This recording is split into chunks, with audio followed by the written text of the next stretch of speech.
me, successful is getting to the point where you are absolutely comfortable with yourself. It does not matter how many things you have acquired.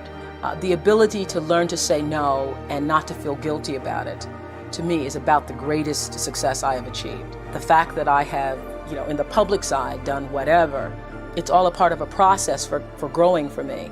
But to me, to have the kind of internal strength and internal courage it takes to say, no, I will not let you treat me this way, is what success is all about. It's the same thing that prevents you from being abused as a child, that prevents you from being abused as an adult, that allows you to build success for yourself. I will not be treated this way. I demand only the best for myself. All the mistakes I've made in my life, I've made because I was trying to please other people. Every one of them. There's not one that I've made because I did something because I really wanted to do this for myself. Every mistake I've ever made is because I went outside of myself to do something for somebody else that I should not have, to please them, just for the purpose of pleasing them. You are worthy to say no, that it's okay if you say no. It's okay if you say no and then people don't like you. That's really okay. The important thing is how you feel about what you're doing, how you feel about yourself. It's a long struggle though.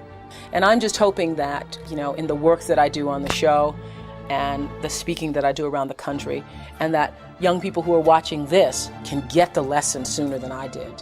Because it's painful, because you keep repeating it over and over and over until you get it right. And what I found is that every time you have to repeat the lesson, it gets worse.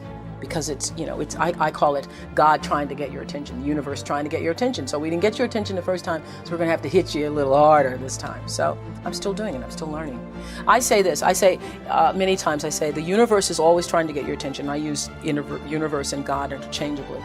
It's trying to get your attention. And sometimes it starts out, any major problem you encounter, it always started out as a whisper.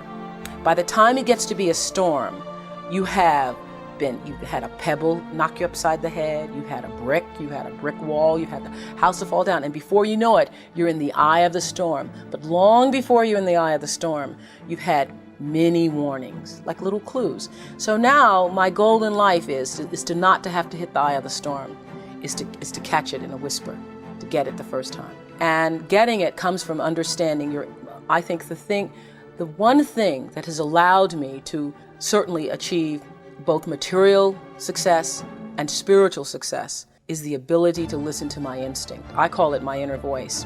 It doesn't matter what you call it, nature, instinct, higher power. But the ability to understand the difference between what your heart is saying, what your head is saying. I now always go with the heart. Even when my head is saying, oh, but this is the rational thing, this is really what you should do, I always go with that little feeling, the feeling.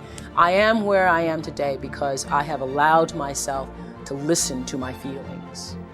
I feel that luck is preparation meeting opportunity. One of the biggest lessons I've learned recently is that when you don't know what to do, you should do nothing until you figure out what to do. Because a lot of times you feel like you're pressed against the wall and you've got to make a decision. You never have to do anything. No, don't know what to do? Do nothing. I wait. And that has been a big lesson. To be willing to be still with myself and trust myself and my higher power to help me make the right decision and to not feel pressured. See, I think, we create stress for ourselves because you feel like you have to do whatever, you have to do it, you have to.